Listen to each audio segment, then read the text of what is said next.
अस्सलाम वालेकुम एवरीवन। आज मैं आपको बताता हूँ DS-160 फॉर्म जो यूएस के बिज़नेस वीज़ा के लिए अप्लाई होता है और टूरिज़म के वीज़े के लिए भी वही DS-160 फॉर्म फिल किया जाता है। उसके अलावा बेशुमार किस्म के वीज़ों के लिए वही एक फॉर्म DS-160 फिल किया जाता है यूएस वीज़े के लिए इन जनरल। तो उसकी कुछ टिप्स हैं जो मेरे जहन में है कि मैं आपसे शेयर करूं ताकि आपको इधर उधर एजेंट्स के पास भागना दौड़ना ना पड़े और ख़ुद ही घर बैठे मुफ्त में फ़िल करें और अप्लाई करें। सिर्फ $160 का रिस्क लें जो कि वीज़े की फ़ीस होती है। उसके अलावा आपका ₹1 भी ख़र्चा नहीं आएगा। शुरू में जब आप DS-160 फॉर्म स्टार्ट करते हैं फ़िल करना, तो आपको एक आपके सामने एक खुलता है एक पेज जहाँ पर आपने पाकिस्तान इस्लामाबाद सेलेक्ट करना होता है। फिर उसके बाद कैप्चा आ जाता है। फिर उसके बाद आपको नीचे अपना सरनेम, अपनी डेट ऑफ बर्थ का ईयर लिखना होता है और नीचे फिर सीक्रेट क्वेश्चन का आंसर लिखना होता है। लेकिन यहाँ पर आपको एक ऑटो जनरेटेड नंबर इशू होता है आपके फॉर्म का। ये ऑटो जनरेटेड नंबर भी आपने याद रखना है। अपना सरनेम तो आपको याद ही रहेगा, अपना ईयर ऑफ बर्थ भी आपको याद ही रहेगा। एक जो लास्ट चीज़ है वो ये है कि जो सीक्रेट क्वेश्चन उन्होंने जो मुख्तलिफ क्वेश्चंस दिए होते हैं ऑप्शंस, उसमें जो भी आप चूज़ करें और उसका जो भी सीक्रेट आंसर लिखे तो वही आपका पासवर्ड रहता है आखिर तक। तो ये दो तीन चीज़ें आपने याद रखनी ज़रूरी है। फिर उसके बाद आगे बढ़ते रहेंगे, आप एक एक पेज फिल करते जाएंगे और सेव मारते जाएंगे। आप में से जो फिल कर चुके हैं उनको तो पता ही होगा, जिन्होंने फिल नहीं किया तो वो हर पेज को सेव करते रहे और आगे बढ़ते रहे। अब आते हैं पॉइंट पर। दो तीन चीज़ें हैं जो आपको जहन में रखना ज़रूरी है। दो तीन चीज़ों में सबसे पहली चीज़ जो है वो इंतहाई ज़रूरी है, वो ये है कि आप क्या करने जा रहे हैं, क्यों, क्या, क्यों, कब, कैसे। ये तीन चार चीज़ें हैं। क्यों, क्या करने जा रहे हैं वहाँ पर, तो या तो आप कोई बिज़नेस कर रहे हैं तो उस बिज़नेस से रिलेवेंट कोई एग्जीबिशन में जा रहे हैं, या उस बिज़नेस से रिलेवेंट किसी कॉन्फ्रेंस में जा रहे हैं, या आपकी स्टडीज़ चल रही हैं, या आप किसी भी एजुकेशनल उससे अटैच्ड हैं तो किसी कॉन्फ्रेंस में जा रहे हैं। तो वो कॉन्फ्रेंस आपकी स्टडीज़ से या आपके बैकग्राउंड से या आपके करंट ऑक्यूपेशन से वो रिलेवेंट होनी चाहिए। ये बड़ी ज़रूरी है। ये ज़रूरी बिल्कुल भी नहीं है, ये बात आप जहन में रखें कि जो भी कॉन्फ्रेंस या एग्जीबिशन आपको मिले तो आप उसमें पहले से पैसे पे कर दें। इवन एम्बेसी खुद ये रिकमेंड करती है कि आप कभी भी फीस पे ना करें जब तक कि हम आपको वीज़ा ना दें।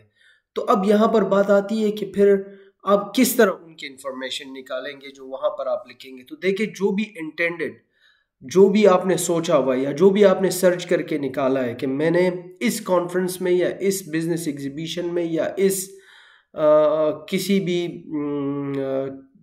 उसमें महफिल में शिरकत करने के लिए जाना है, वहाँ पर किसी भी एक्टिविटी में हिस्सा लेना है, तो आप जब गूगल में आपके सामने उनकी वेबसाइट आएगी तो अगर कोई जेन्युइन वेबसाइट होगी तो जेन्युइन वेबसाइट में ये लाजमी है कि उनके ऑर्गेनाइजेशन का नाम भी होगा, उनका एड्रेस भी होगा, यूएसए का जिप कोड भी होगा, फ़ोन नंबर भी होगा और ईमेल एड्रेस भी होगा।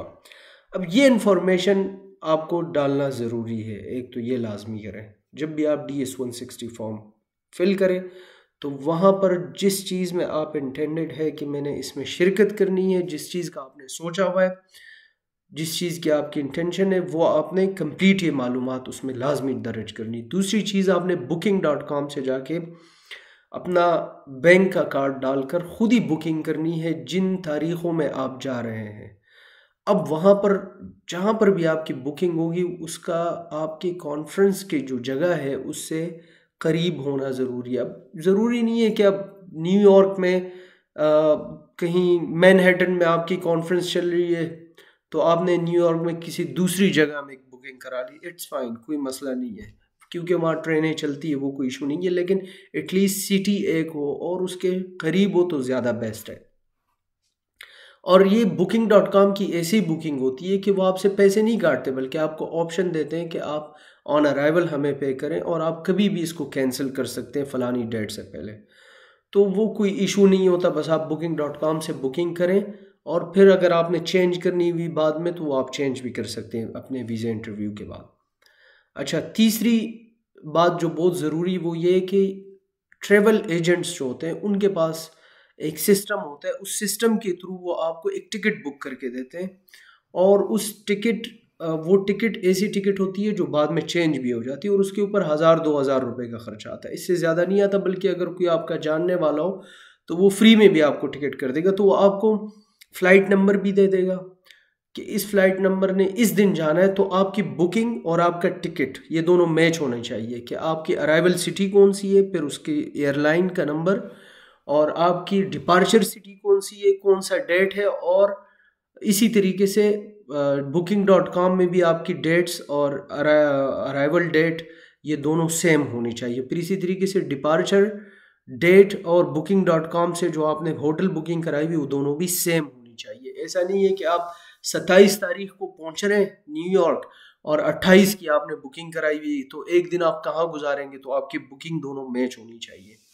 अच्छा, एक तो अब आ गई बात कॉन्फ्रेंस के हवाले से कंप्लीट मालूमात उधर आपने देनी है, ऑर्गेनाइजेशन नेम भी देना है, और साथ में या कोई भी एग्जीबिशन हो, और फिर उसके बाद एड्रेस भी देना है, जिप कोड भी देना है, आपने फ़ोन नंबर भी देना है, ईमेल भी देना है। ठीक हो गया।